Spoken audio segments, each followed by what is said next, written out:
Welcome back to Bazooka Kickboxing and MMA. Today's episode, powered by Hayabusa, is all about how to teach a proper kickboxing lesson. All right, in today's episode, we're gonna talk about how to create a kickboxing or a mixed martial arts workout.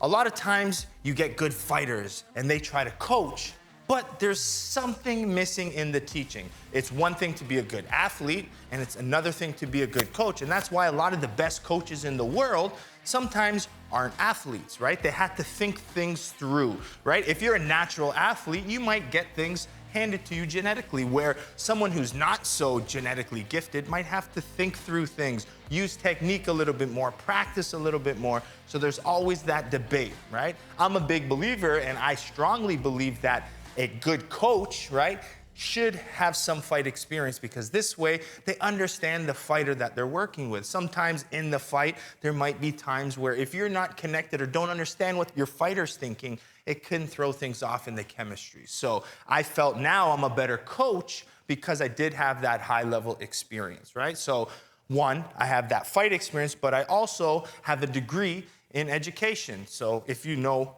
my background, I have an honors bachelor degree in health and physical education, and I also have a degree in education, and I was a high school teacher for behavior kids and kids that are at risk here in Toronto. So I did 10 years of high school teaching, but that helped me think about how to, one, create kickboxing curriculum, and two, how do I teach it properly? So I'm gonna give you a basic guideline on how I think that what can help you as maybe a beginning coach, maybe as a training partner, helping your partner for a fight. So there's so many reasons why you need to teach a good kickboxing lesson. Maybe your coach is gone and he needs you to cover the class, okay? So I'm gonna give you the basics of what I want you to understand when preparing a lesson. The first thing that I learned in Teachers College is have a lesson plan. Have something planned out for you to know what you're going to teach. If you haven't taught before, it might be overwhelming to think what happens. So if you structure it out, and I'm gonna give you the headings of each topic you can write and think about, okay?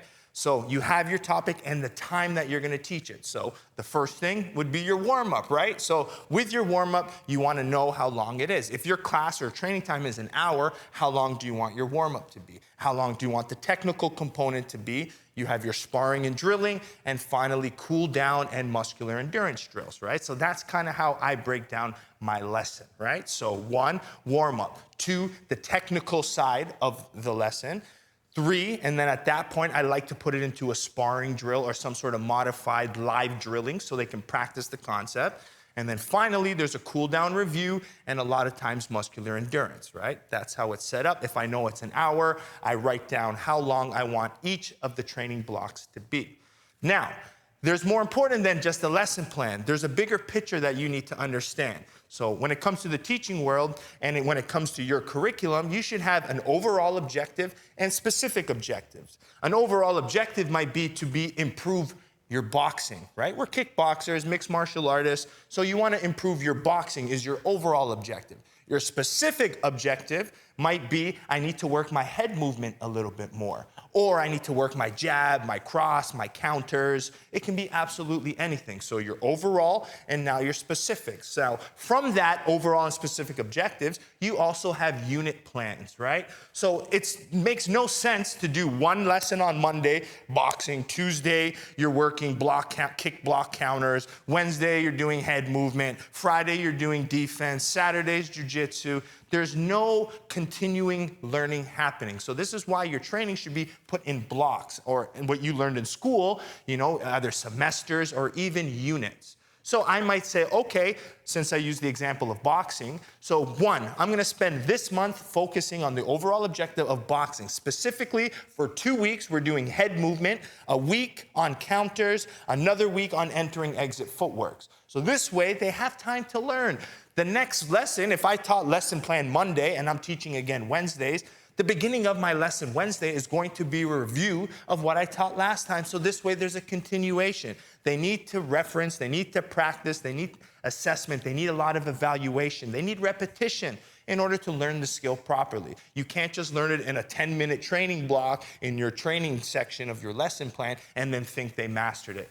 repetition. So put things in training blocks, have those overall objectives and the specifics. Now, let's get into the warm-up part of it now. Now, the warm-up, in my mind, okay, should have the warm-up of what you're working on. So, back to the example of boxing, it's gonna be very shoulder heavy, right? A lot of the hands. So, we're gonna do a lot of stretches and warm-ups that have to get the shoulders going. My repetitive punches, it could be shadow boxing.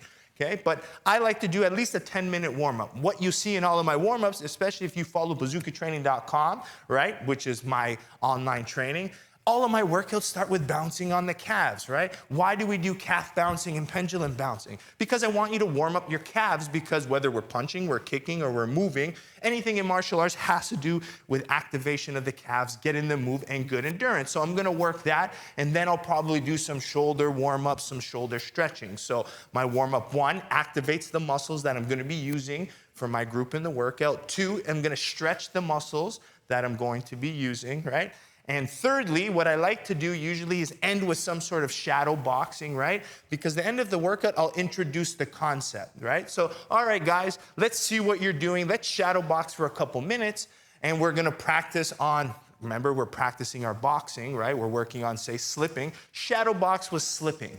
Okay, so then you see them moving, you see how they're reacting, and then from this way you can see what they're doing good, what they're doing wrong, maybe some areas you want to focus on more than others. So at this point you're assessing and you're watching your students to see maybe where extra focus can happen. Now from there, I like to go into the technical component. Now, when you're doing the technical component, right, we're talking about head movement now, right? That was our big lesson today. So when we do it now, I don't want to teach the end concept right away. There has to be, the key word here is progressions, right? So teach them what it is. It might be slipping a single punch, right? Back and forth drilling, single punching. Then we'll say, okay, 1, 2. Then we develop how to slip on a 1, 2. 1, 2, back. What about a hook comes now? So you play different things. Then you play counters. So you'll notice that 1, we worked slipping on a single punch. Then we worked slipping on a double punch. And then we worked slipping maybe on a double jab rear hand. Then we worked slipping, you know, so you see each step of the drill after each group has practiced has progressively got more advanced. Now, at the end of my training block, say is 30 minutes, right? 10-minute warm-up, 30-minute training block. At the end of the 30-minute training block, they should have reached the end of what you wanted them to accomplish. But the end goal was a part of little steps going the way, right? So one of the biggest other examples you can use is for countering, right? So you start with just countering a jab, different ways. Then you work on countering just across. And then you work 1, 2 countering. And then you work 1, 2, 3 countering. And then so you can see what I'm trying to talk about, how important it is to work progression in your teaching and your drilling. Okay, now let's get into the 4th spot, is depending on the lesson, right?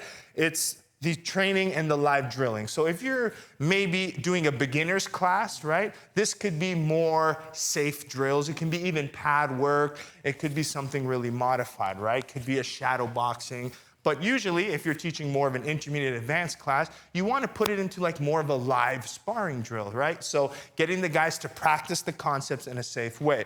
Usually I will say something, okay, let's do 50% intensity in the sparring. Right? Something like that, where I'm not asking them to go hard, but you're practicing it in a safe manner, right? Going back to the slipping, I'll say, okay, one guy only does boxing, the other guy can only use head movement, right? So I'm limiting what they can do to help them focus on the concept, but it's a live drill. Right? Then from there, if something's not going well, I'll stop the class. I'll quickly throw in a drill. I was like, okay, what's happening now on the jab? You guys are doing this incorrectly. I'll fix it. I'll throw it in a drill for 2, 3 minutes quickly. And then I let them go back to live sparring. Okay? So then they can practice it again, try to correct things. So then you can play stopping, going, stopping, going. But you need that constant assessment and evaluation to get better. If you're just not telling your student anything, there's nothing to work and to think about. So there's so many things to work on, so narrow their mind, their thinking to one thing to get better, right? Don't want to overwhelm them with so many different things, okay? So now that you have the drills, right? You've practiced it in a live setting, you went back and forth, they feel good. This is where you can end with a cool down. Or you go into muscular endurance. And these I switch depending on how intense the workout is. If the workout I felt like there was a lot of energy and they're still feeling good, all right, we're gonna do some muscular endurance, the old school push-ups, sit-ups, squats, the fight muscles, keeping them nice and strong. But at the end, I always like to put and save 5 minutes at least for a cool down. Now, cool down could be a different thing. A cool down to me is just a recap of the lesson. All right, it could be a nice shadow box. All right, guys, just move, shadow box, cool down, get your heart rate down, and then this way work the concept that we're working on. Or a lot of times, I'll just do muscular body conditioning. I'll get the guys to maybe kick each other's body, the legs, just toughen each other up. So I play around with what a cool down is based on the level, based on the intensity of my lesson, because some workouts are very slow paced, right? We're trying to really grasp the concept. Other times, the concept might be power, intensity, volume, where I require my athletes to put in a full amount of energy. So those types of workouts, I might take away the muscular endurance. But you can see, one, you have a plan. That's the number one thing, right? Have that overall objective, the specifics, the lesson plan. But don't be so strict and routine to the lesson plan. Sometimes you have to change things, adapt. And just like we are in fighting, the ability to adapt is just as important as a coach, right? Sometimes your athlete, you might want a lot of energy, but they worked all day and they're tired. And you can tell through their body language, they're just not ready to put that energy in. And you're just going to overtrain them and make things worse. So understand your group, understand your level of your athletes and your students, and just go around there and be adaptable. And I think that's the key. But don't just go into your lesson and be like, today we're going to work on, what do you guys want to work on, right? That to me is very frustrating when your coach is asking the class what they want to work out. Maybe it's a fun day. I'm like, all right, guys, it's the last day of the week. What do you guys want to work? You want to work some spinning things? You want to spinning-ish, this, that, there. They want to work those things. So it's a fun splash. But have your curriculum, have your unit plans, have the semesters blocked out. And I think that's where people are going to learn martial arts, one, the safest way and the best way. You're going to have progression. You're going to have, recaps. You're going to have slow learning. And this is where basics get stronger, fundamentals are better, and then when you go into sparring, you're sharp. This is how I feel we can take away the big head injuries, right? You don't always have to learn through going in and trying to kill each other in sparring, right? Learn to do things right. And the first things, if you're going to start blasting things out, make sure you put on some Hayabusa gear because it'll protect your hands and your training partners. So let's end it off there. Plan.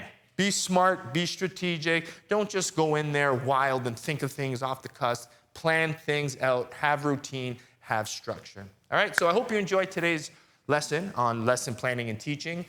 If you did, make sure you like, subscribe, share with your friends, support the channel sponsor, Hayabusa at HayabusaFight.com to check out all of their training gear. We have Perfect Sports Nutrition. Use code Bazooka20 to get 20% off your order, which is linked in the description below. BazookaShop.com for Bazooka merchandise. And we have BazookaTraining.com, which is where I teach online, and everybody around the world can get to it. And it's only $9.99 US per month. And you get 4 videos from me, right? You get a bag workout, a home workout, a tutorial, and sparring drills, right? I just talked about a lesson plan, but then my whole website is based on how I teach, how I do my lessons. So you're getting 30-minute workouts from me, from home, from bags, and then different types of sparring drills. In all of my YouTube videos, I'm referencing when I do this sparring drill with my team, guess what? Those sparring drills are on bazookatraining.com. So you can really learn, one, me as a fighter, me as a coach, and how I teach, I think is gonna really benefit you. All right? So keep liking, subscribing, and we'll see you next time here at Bazooka Kickboxing and MMA. Over 1 year in lockdown, an empty gym, a divided community, many questions unanswered. They're doing the best they can, trying to save their business. But on one man's 36th birthday, he decided to fight back.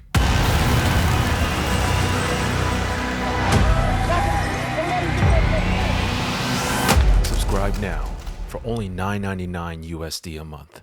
BazookaTraining.com